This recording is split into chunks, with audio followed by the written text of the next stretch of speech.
Assalamualaikum warahmatullahi wabarakatuh. Perkenalkan, nama saya Sirot Wijaksono, berasal dari kelas TBIN 5A. Di sini saya akan menjelaskan profil bahan ajar dan bedah kompetensi teks fabel. Langsung saja, yang pertama yaitu keunggulan bahan ajar. Keunggulan bahan ajar ini dari bahan ajar yang lain yaitu 1. Bahasa mudah dipahami siswa. Dalam bahan ajar ini nantinya menggunakan bahasa yang mudah dipahami oleh siswa, menghindari penggunaan kata-kata sulit, tentunya dengan memperhatikan kaidah bahasa yang benar. 2. Dilengkapi ilustrasi gambar. Dalam bahan ajar ini juga akan dilengkapi gambar-gambar yang mendukung agar menjadi daya tarik tersendiri sehingga siswa semangat untuk mempelajarinya. Yang ketiga yaitu banyak latihan soal. Untuk mengukur seberapa paham siswa terhadap materi yang disampaikan, salah satu caranya adalah dengan latihan mengerjakan soal-soal.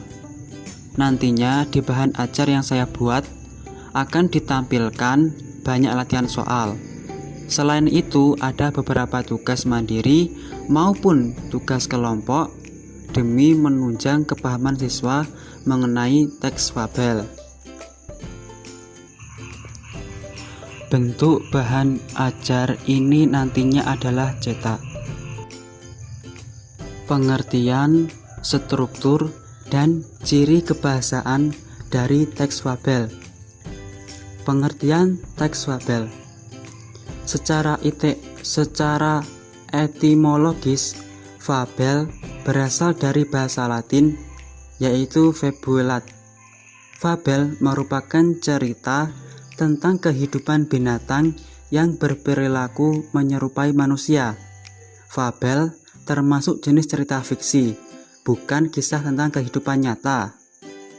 Fabel sering disebut cerita moral karena pesan yang ada di dalamnya berkaitan erat dengan moral. Selanjutnya yaitu struktur. Struktur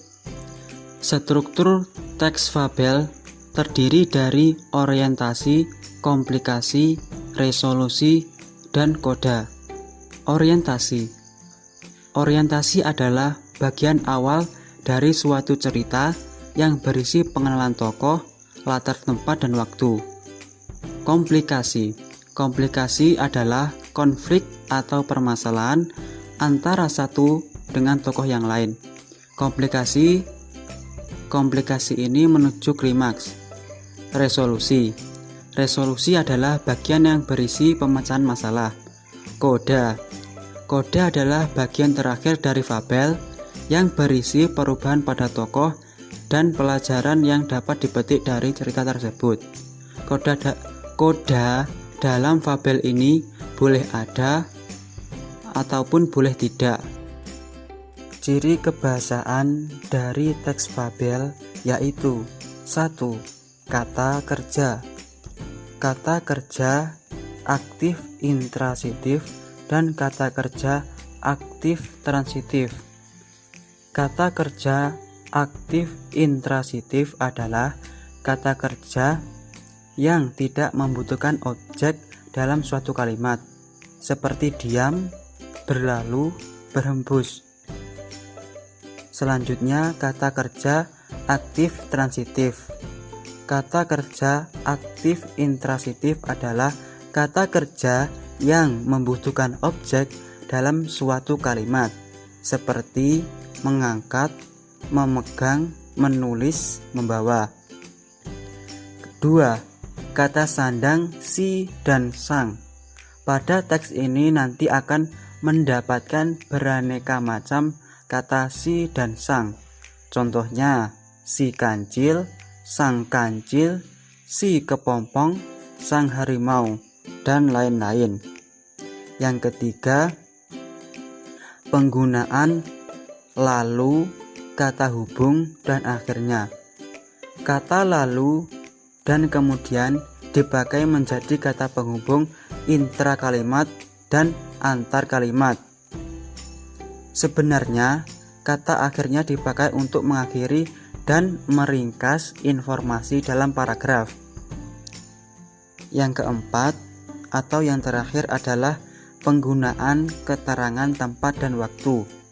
Dalam teks ini nantinya akan berjumpa dengan beraneka macam kalimat yang memberitahukan tempat dan waktu sedang berlangsung di dalam cerita tersebut.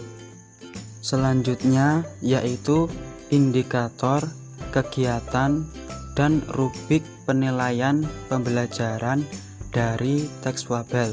Indikator mampu menentukan ciri dan unsur-unsur fabel pada teks yang dibaca dan didengar.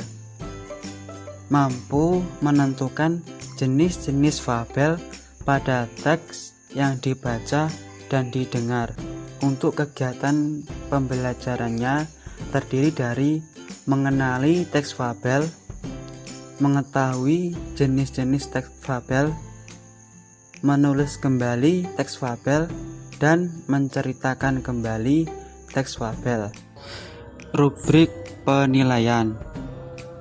Instrumen penilaiannya berupa nanti disediakan cerita fabel, yaitu burung bangau dan seekor anjing.